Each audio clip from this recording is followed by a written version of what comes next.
It's Tuesday here on the Locked On Steelers podcast. I'm your host, Chris Carter. Today, I'm going to go over with you my top 10 cornerbacks as we head into the NFL Combine. I'm here in Indianapolis getting ready to talk to players. So we'll go over who my top 10 cornerbacks are and why positional flexibility is going to be huge in this draft class when you look at the cornerbacks and the safeties as well. We'll also get you ready because Omar Khan is set to talk today. What are the biggest questions facing him? What are the things we're expecting him to say? All that here on the Locked On Steelers podcast. Let's get into it.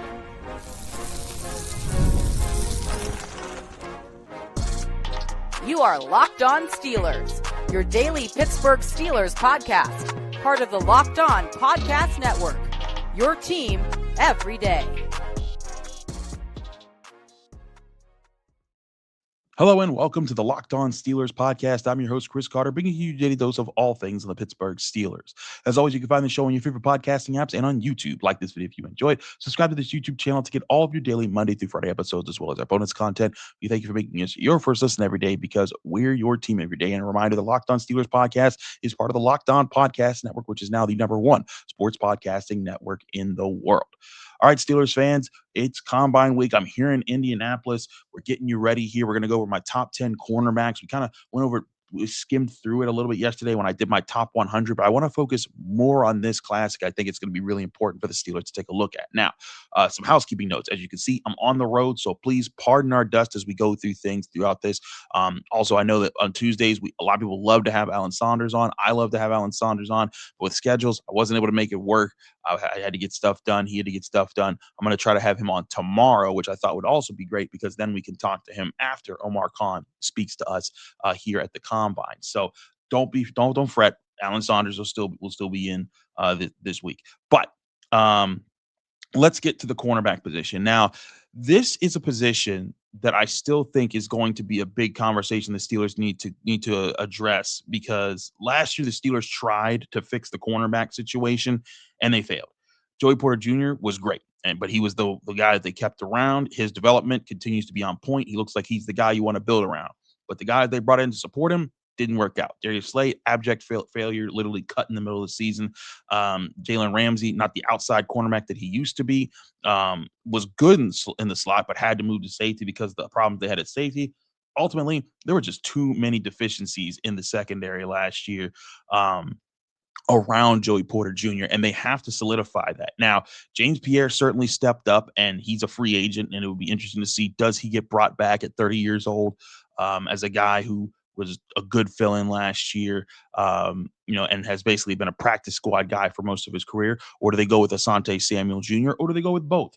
Do they try to bring both back on cheaper deals and then have that here? But I think either way, the Steelers need to spend at least a decent draft pick, a top 100 pick on the cornerback position, whether it's outside cornerback or in the slot, or a guy that can do both, because I do think this is going to be important for the Steelers to remedy soon. So if you're looking at this right now in this combine, this is a good draft class to do it in my mind. As I've said for a while, I thought this was a really good wide receiver draft class. Yesterday, when I went over my top 100 players on my big board, I noted that the two biggest positions in the big board were 16 wide receivers, 16 edge rushers. So those were the two strongest groups.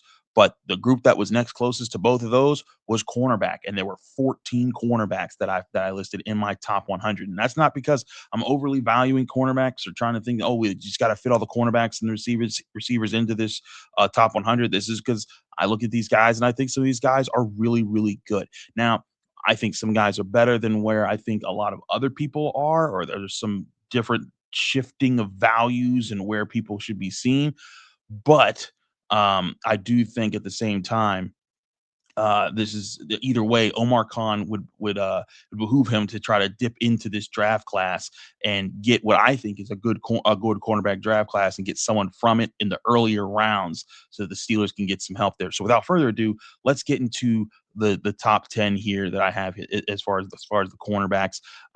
Now, breaking into the top 10 here, some obvious names that we've talked about before. Number 1 cornerback right now, Mansoor, Delane out of LSU. Number 2 is Jermod McCoy out of Tennessee. Number 3 is Avion Terrell out of Clemson. Number 4 is Colton Hood out of Tennessee. And number 5 is Keionte Scott out of Miami. Now, As far as the top couple guys, Delane and McCoy, kind of a standard 1-2 right now. I think universally, I almost see everyone else evaluate them this way. But I truly do believe that if Jermon McCoy had played this year, he would have stood a good chance to be the number one cornerback. He just got injured in training during the offseason and missed the entire season. But his 2024 season was stellar, and he's supposed to be ready to go and good to run in this combine. So I'm excited to see what Jermon McCoy does. At the combine and see how he tests, how fast he is, how explosive he is. That could make a difference there too.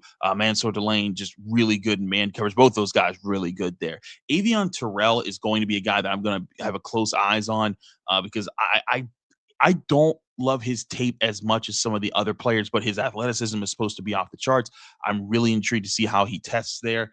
And particularly because the guy behind him, Colton Hood, I really like Colton Hood. Colton Hood, he was the top Tennessee cornerback this past year when Jermon McCoy went down. And I'm telling you, when he plays, I like his physicality. He seems well-rounded. He can tackle against the run. He can tackle receivers to limit yak. He makes good plays in the ball. He seems very disciplined. I like a lot of what he's being able to put together.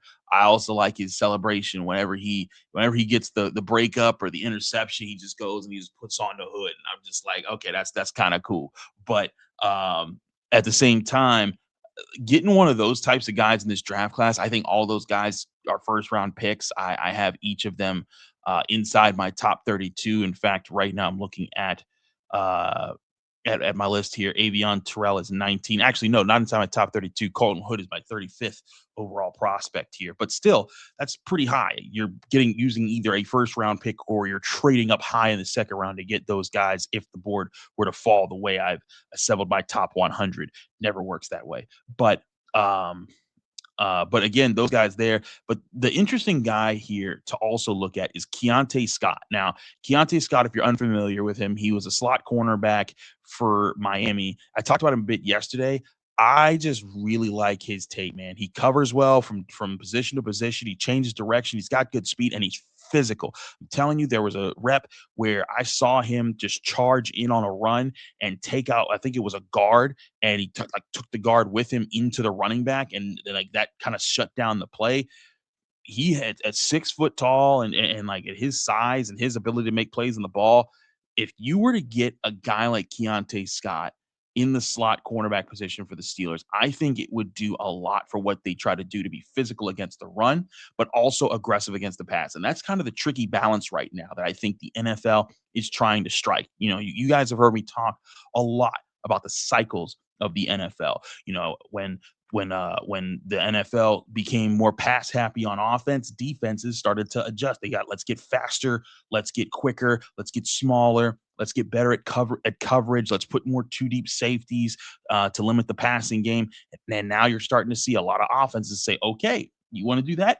We're gonna get bigger linemen. We're gonna focus on the run game. We're gonna bulk up a little bit. And now you're gonna need to get some bigger defenders. And now you've seen offenses like the Lions and other teams. The Steelers have been trying to do that themselves, getting bigger, getting stronger, and being able to try to run the ball on teams. And now teams are starting to say, we need those run stuffers again.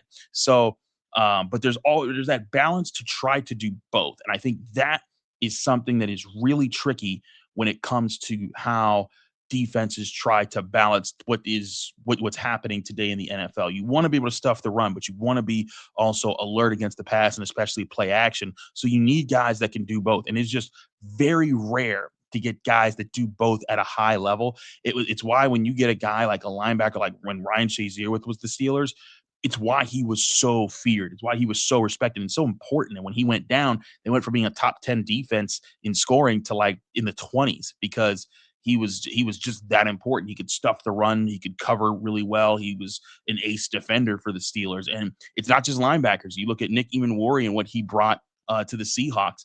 He was a big boost to what they did there. And so that positional flexibility is something I want to talk more about. Because typically when I've thought about cornerback, I've thought, okay, outside cornerbacks, that's like my top 10 guys. Slot cornerbacks, we'll worry about that later. Not as big, but it's becoming more and more apparent that is a very, very important position. And it can't just be, your Mike Hiltons that you stumble upon once every 5 to 8 years, and you get lucky with. You need to invest in it. And I think it's something the Steelers should do. We'll talk more about that when we go over the rest of my top 10 and get more into defensive back flexibility here on the Locked On Steelers podcast.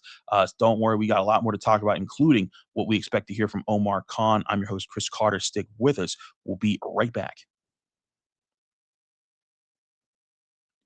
But first, I remind you this show is brought to you by Home Chef. As the new year gets going, a lot of people are trying to simplify their routines, and dinner is a big one. Between busy work days, cold winter nights, and packed schedules, having an easy, reliable dinner plan makes a huge difference. That's where Home Chef comes in. Home Chef takes the stress out of cooking by delivering fresh, pre-portioned ingredients right to your door with easy-to-follow recipes that actually taste great. They're rated #1 by users of other meal kits for quality, convenience, value, taste, and recipe ease, and it's easy to see why. Meals come ready to fit your schedule, 30-minute recipes, oven-ready trays, or quick lunches. Recipes are simple but feel elevated, even restaurant quality, with dishes co-created by chefs like Gordon Ramsay. Saves time and money. Home Chef customers save an average of $86 per month on groceries. For a limited time, Home Chef is offering our listeners 50% off your first box, free shipping, and free dessert for life. Go to homechef.com/lockedon. That's homechef.com/lockedon for 50% off your first box, free shipping, and free dessert for life. Must be an active subscriber to receive free dessert.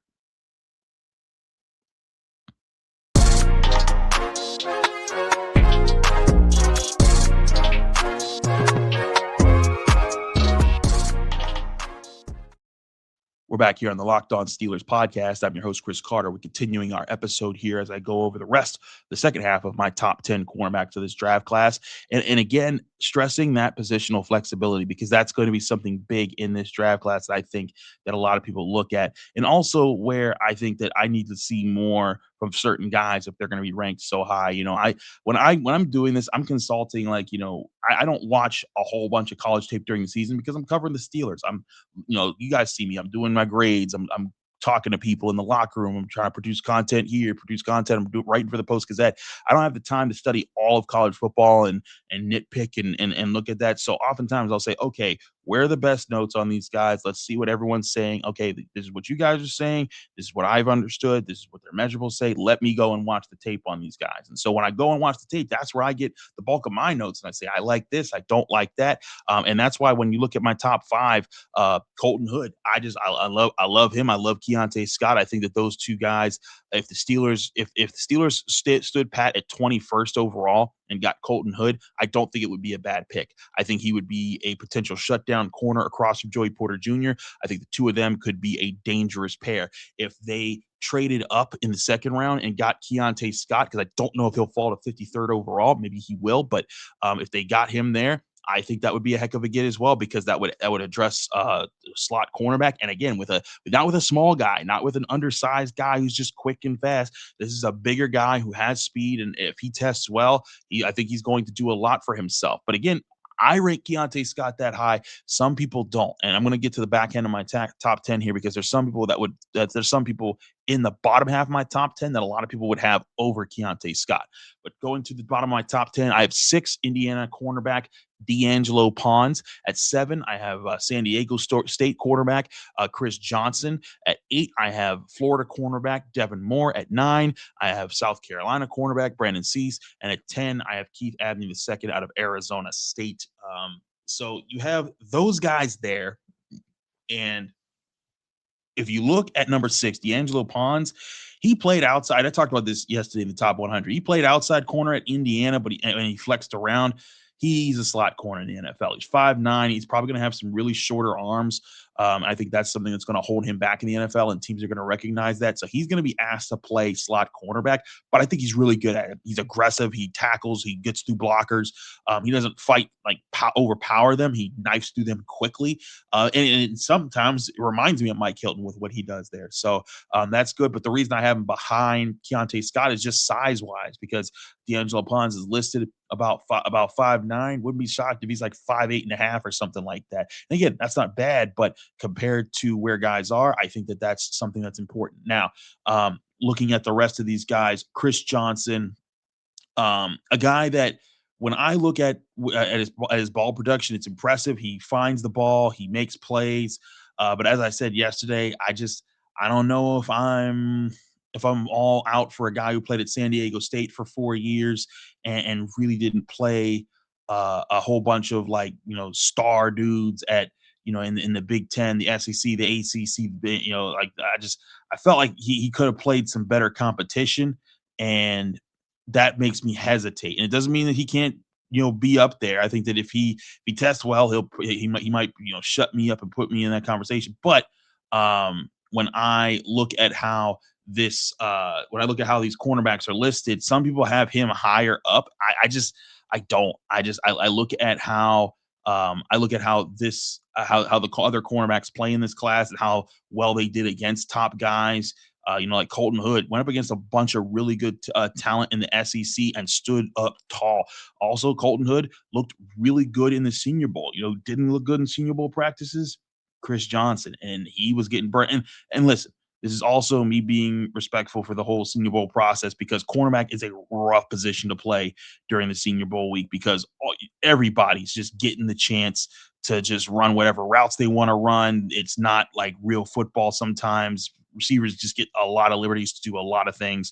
But when looking at that, that was something that I counted against Chris Johnson. But to continue down the list and to go over these guys, Devin Moore out of Florida. Again, I love his length. He's 6'3". When he gets to press cornerback, I've seen him play well. I haven't seen him have the dominant press coverage reps against better receivers. There were some against like lesser receivers that I saw him have some of that really play that really well. But against better receivers, one thing I did see him do really well is he flexed around and did different responsibilities. He'd line up and press and then back up into deep coverage, and vice versa. He would kind of disguise what he was doing well and then have a sense of how to play within the structure of the defense, and made good plays in the football. So that's another reason why I like Devin Moore there. Brendan Cease and Keith Abney are two other guys that a lot of people have higher on their list. I just don't. When I looked at their tape, it didn't scream to me like, oh yeah, these guys are definitely above this other class. Brendan Cease, one thing I love about Brendan Cease, and he could fit the bill here of what we're talking about, what the Steelers could be going for. He's a guy that can play outside and can play, in the box slot, kind of back up and help as a fake safety at times. That could be useful. I just didn't see him make the plays that I was seeing other guys make when I was looking at, how he was applying himself as a defensive back. That's why he's 9. It doesn't mean he's a bad player. I just think that he's more like a second round pick than a first round pick. And I think some people have him as a late first, early second. I'm more like middle to late second for me. But again, that could change as we get to talk more to these guys and watch more of them, and then also see how they perform at the combine. And Keith Abney, similar thing, just didn't like his tape as much as other guys, but still like their tapes. I think they're good players here. But this is what you look at. This is what you get when you look at the top 10 again. LSU's Mansoor Delane at number 1, Tennessee's Jermod McCoy at number 2, Avion Terrell out of Clemson at number 3, Colton Hood out of Tennessee at number 4, Keionte Scott out of Miami at number 5, D'Angelo Pons out of Indiana at number 6, Chris Johnson out of San Diego State at number 7, Devin Moore out of Florida in number 8, Brandon Cease out of South Carolina at number 9, and Keith Abney II out of Arizona State at number 10. So that is a list of different guys, but there's guys in there that offer flexibility, and that to me is going to be important. One thing that I am looking more about the trends in the NFL, and I'm trying to take in as much information and go back over tape both in this NFL season and in what I'm seeing in college. It's not that defensive backs are becoming positionless, because they still very much are, but like especially safeties and slot guys and big nickels, those roles are starting to blend a lot, because offenses are, for years have eaten when they catch a defense in an alignment and a personnel package that gets them stuck, when they're like, oh man, we brought on Joe's really good at stuffing the run and blitzing, but he sucks at coverage. or, oh, we brought on Bob. Bob's really quick and really fast. It can cover, but he can't stuff the run. And so teams will be like, we got him in this mix up. And so I think a lot of teams, they're looking for those guys that can do both and can do both in different roles. For example, like you look at what Nick Immanwori is able to do for Seattle. He's a guy that can come up, fill against the run, play in the box, drop back into deep safety coverage, drop back into intermediate safety coverage, fly to the sidelines. Those type of guys, I think, are becoming even more valuable in today's NFL. And that's why I'm also eventually going to do a top 10 safeties list for this. And I did have 10 safeties make my top 100 for the, before the NFL combine. But this to me is a bigger issue that I think people realize. It's not the top of the Steelers list. Wide receiver is very important. Eventually, someday figuring out quarterback is very important. But to me, a big priority for what the Steelers are trying to do moving forward is if they want to make this defense truly elite, and Patrick Graham, get his chance to really mold something. I think something that he can do with Pittsburgh is if he gets some flexible pieces in the secondary, some young athletic guys that they can mold over the next 3 to 4 years of their rookie contract around Joey Porter Jr. This can be a dangerous secondary. This can be if they get some of the right guys. I could see this being a defense that rises up, and then again, you have other guys on this defense that are ready to step up and take over. I think Derek Harmon is showing that he's ready to go. You still got Watt and Highsmith. Herbig's on the rise. Who knows what you get out of Jack Sawyer? If Peyton Wilson can put it together, there's some talent here, man. And then you still got Y.A. Black, Keanu Benton. And then if you invest another defensive tackle pick in this draft class, you can get another young guy in there. But I think getting this secondary right with flexible guys that can play outside, slot, help safety roles, those are going to be really important. And so that's why I wanted to look at the cornerback position and go over my top 10 guys. Again, 16 guys in my my top 100. Again, you can read that in the Pittsburgh Post-Gazette.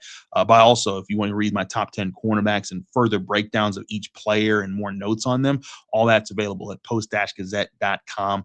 My top 10 cornerbacks are out. My top 100 board is out. My top 5 quarterbacks, because corner and quarter is so close.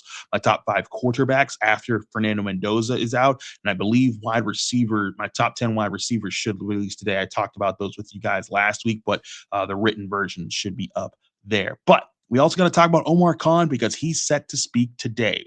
What's the big questions facing him, and what are we expecting him to say? We'll talk about that next year on the Locked On Steelers podcast. I'm your host, Chris Carter. Stick with us. We'll be right back. But first, I want to remind you this show is also brought to you by FanDuel. Ever wanted to experience the NBA Finals live and in person? FanDuel is giving you the chance to turn that dream into a reality with their NBA sweepstakes.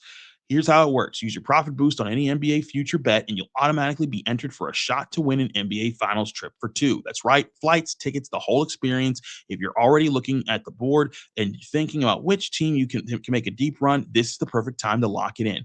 I love futures this time of year, whether it's picking a team to win the championship or grab a conference title. It adds that extra layer of excitement to every game down the stretch. And now, not only can your pick cash, but it could also send you to the finals. Visit FanDuel.com to get started. Use your profit boost on an NBA future bet and get entered for your chance to win a trip to the NBA Finals. Play your game with FanDuel, official sports betting partner of the NBA.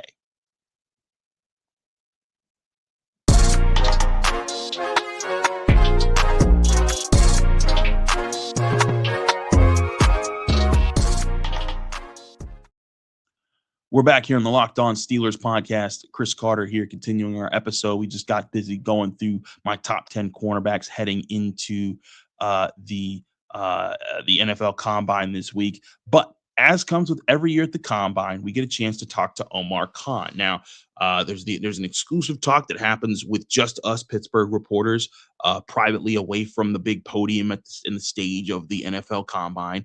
But then there's also the podium time that he'll have. Well, I'll be at both. We'll ask questions at both, but this is a chance for us to kind of get ahead and ask a lot of the questions we've been exploring in this off season so far.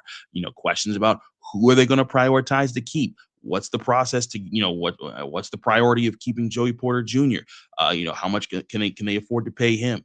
Are there guys, that they're willing to move on from, like Patrick Queen, Jalen Ramsey, veterans that are costing them a high dollar and aren't bringing elite play at this point in time?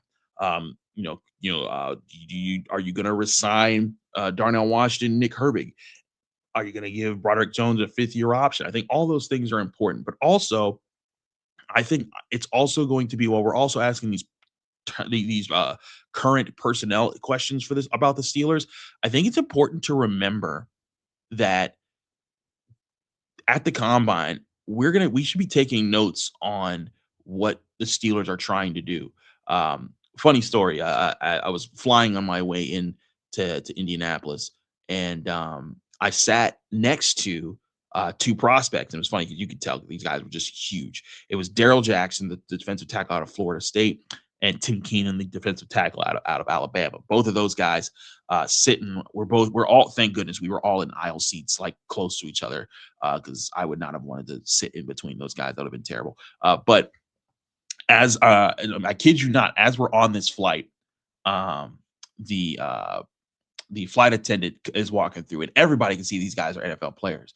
The flight attendant, she's like a middle-aged black woman, and she comes up and she starts asking them questions, and she's joking around, and they're laughing, and she was like, "So you're gonna pick the Steelers, right?" Now, mind you, this is a flight from Chicago to Indianapolis, and so I'm like, "Burr?" And it's like, what you mean? And they're like, "Oh," they're trying to, like, play it off and be silly, and I'm like, "Ma'am?" And she's like, "Yeah, I'm from Monroeville." And I'm like, "Oh, snap." And so she's like, "You got to pick the Steelers, right?" And they're like, "Ma'am, that's not how a draft works." But it was just really funny. But there's a lot of fever around the draft. It's a lot of excitement. But that's what we shouldn't lose with Omar Khan here. We should be trying to look at not just what they're doing personnel wise, but what do they see in this draft class? A chance to get to kind of confirm or deny, hey, some of us are looking at this, myself, I see a really strong wide receiver class. I see a big need at wide receiver. Is this two stars meeting up? Like, is that exactly how this is? Is this what exactly what you need? The planets are aligning for a perfect opportunity there. What do they see as a priority? What is the positional value that they're seeing adjust in the NFL? When it comes to safeties, running backs, things like that. Trying to get any sort of information and tidbits to piece together the puzzle as far as what the Steelers are doing now. Something that, if you followed me, usually the pieces that I put together get me a closer picture to what the Steelers are trying to do. I'm not always exactly correct, but I've been pretty on about the positions that they're targeting. Last year, we were talking about their mock. I was going on my mock draft. I expected them to pick, I think it was Kenneth Mitchell. I forget his. I think but he was a defensive tackle. Kenneth Grant. Grant out of Michigan. I thought he would be their first round pick, but Derek Carr was my second option for them. Still got defensive tackle. The year before that, I forget which tackle I picked for them in the first round, but I said they're picking a tackle. They picked Troy Faltano, and the year before that, I said that I specifically called they're trading up to the Patriots to get Broderick Jones. That was a crazy pull on my part. But in general, I've also said, like, second round 2 years ago, Zach Frazier center just fits really nicely. Last year when everyone was pounding the table about Shedeur Sanders, I was like, it's a smoke screen. Stay away from it. But a lot of that's not because, like, I'm some genius. I'm just paying really close attention, and I'm trying to lay out the information that I get and the studying that I get and the hints that I get that I can't always say, and try to put it into my work here so that if you follow my work, you'll get a sense of, oh, hey, this seems to be the direction that they're going. We'll see if it follows through. But the past few years, we've been kind of on. So that's what we're trying to get from Omar Khan, in a sense, is more informations that sort of tip us into the way of figuring out, if you study the Steelers really closely, which way they're leaning and which way they'll go. And then it comes down to, evaluation. How well do we evaluate what the what the Steelers like, how good these players are in this draft class. A lot of that being considered. So there's so many things to go over here. But trading up, trading down, trading for picks next year, all those types of questions I think are really big for Omar Khan. So in addition to the obvious personnel questions about contracts and cap space and what they need to do, and and also quarterback classes and how they see things there, this class, I want to learn more about from Omar what he sees in this class, what he sees changing. Because I think one thing Omar Khan is trying to pride himself on doing is he is understanding with Andy Weidl, because remember, Andy Weidl is very much in lockstep with everything Omar's doing. It's not just Omar calling all the shots. He's working with a team. And Andy Weidl's right up there with them. But how do these two see the developments in the game? Like when we're talking about that position flexibility, that's a question that I have, is when it comes to, slot cornerbacks, safeties, guys that can play with multiple roles, are we seeing an increase in the value of those types of players versus just pure outside cornerbacks who have kind of been the priority for many years now? And again, that's still a very important position. But I think slot cornerback, box safety, guys that can flex between that has been a position that's kind of been overlooked. Yeah, I can get away without having that. And I think more and more teams are starting to see, oh no, if we can have that in our repertoire, we got some serious weapons to go out and work against what teams are trying to do with the run and the pass. So a lot of different things for Omar Khan. Again, he talks with us this morning. He'll talk twice, once in a more private setting with Steelers reporters, and then again with the public and at the podium in front of the general media. We'll get all of those notes. I'll try to get clips and put them up here and discuss what they said. And we hope to have on Alan Saunders to discuss what gets said there. So do be excited for that. We still got a lot coming your way. Thanks again for tuning into the Locked On Steelers podcast. I'm your host, Chris Carter. You can follow me on Twitter, Instagram, TikTok, Blue Sky, wherever you get your social media. My handle is always at Carter Critiques. You can read my work in the Pittsburgh Post-Gazette by going to post-gazette.com, including my top 10 wide receivers, top 5 quarterbacks, top 10 cornerbacks, and my top 100 players heading into this combine week. Stay tuned for that. And then also stay tuned for all our episodes here on the Locked On Steelers podcast. Find us on your favorite podcasting apps and on YouTube. Like this video if you enjoy it. Subscribe to this channel to get all of our Monday through Friday episodes, as well as our bonus content. We'll be back here tomorrow with more on the Locked On Steelers podcast.